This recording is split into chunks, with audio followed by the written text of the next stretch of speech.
Всем привет! Сегодня я буду делать цветочки и буду их жарить во фритюре. Для этого нам нужно 250 грамм творога, 1 столовую ложку сахара и пол столовой ложки соли, 50 грамм сливок,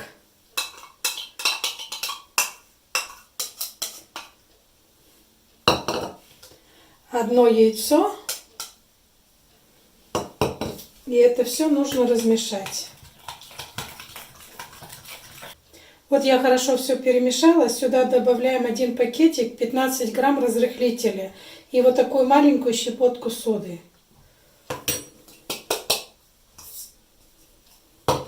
Теперь вот это все хорошо перемешать. Вот так в одном месте, вот так. И теперь все хорошо перемешиваем. Масса начинает пениться, и теперь нужно быстро вводить муку. Муку вводите по чуть-чуть. Вот. Видите, она пенится. Вот теперь нужно быстро. Добавляем муку по чуть-чуть.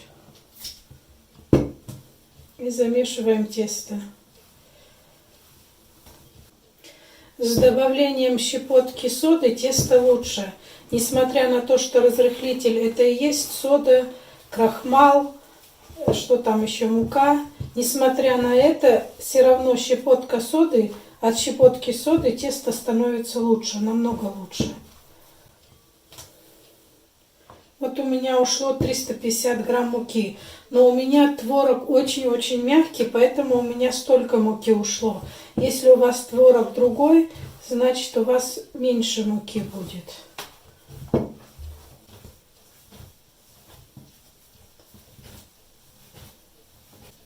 Все, тесто готово. Оставлю его стоять минут 20, полчаса. Тесто у меня полежало полчаса. Тесто очень воздушное, не липнет и почти не нужна мука. Раскатать в жгут, нарезать небольшие такие, потому что им нужно еще пропечься.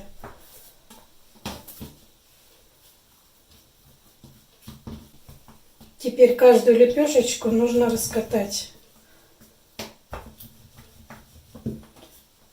Муку сильно не посыпайте и вообще не посыпайте, чтобы они слепливались хорошо. Теперь складываем вот один раз и как бы внахлёст. И нажали не сильно. Еще раз. И тоже вот так, видите, вот так немножко внахлёст. И прижали. И еще раз. Раздвинули, сложили и нажали. Вот так должно получиться. Я уже показывала эту форму. Я уже показывала 3 формы. У меня есть видео штрудель.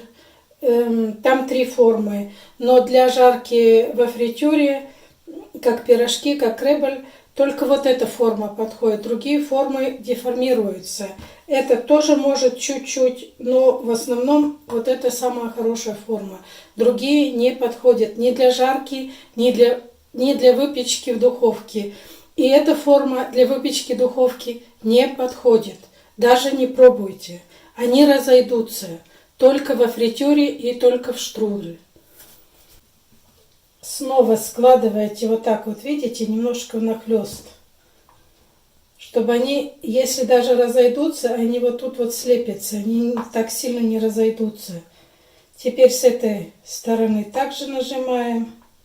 У меня китайская палочка. И теперь берем вот эти 2 стороны, их немножко расправляем и вот так складываем. И прижимаем. Получается вот так. На самом деле они делаются не так долго, как это кажется на первый взгляд. Когда 1-2 раз попробуешь, потом уже легче и быстрее. Единственное, вот тут, когда 3-й раз, их нужно вот так раздвинуть, вот эти 2 лепестка. Вот это немножко дольше. А так, на самом деле, они делаются очень быстро.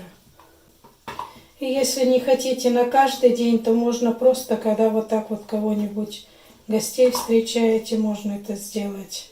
На каждый день можно и сделать попроще. Все, я налепила. Теперь нужно проверить масло. Опускаем кусочек теста. Если она сразу всплывет, значит масло уже нагрелось. Теперь опускаем швом вниз, обязательно швом вниз. Если они перевернутся, значит нужно снова положить швом вниз. Масло даже сильно нагрелось.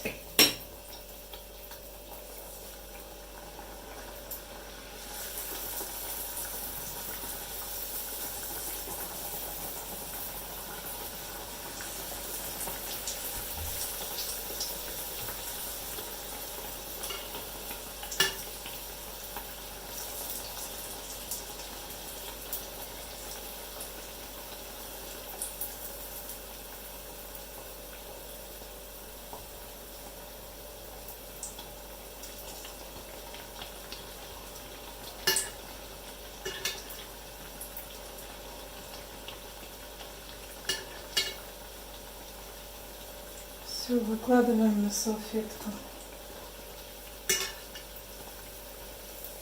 Вот что у меня получилось.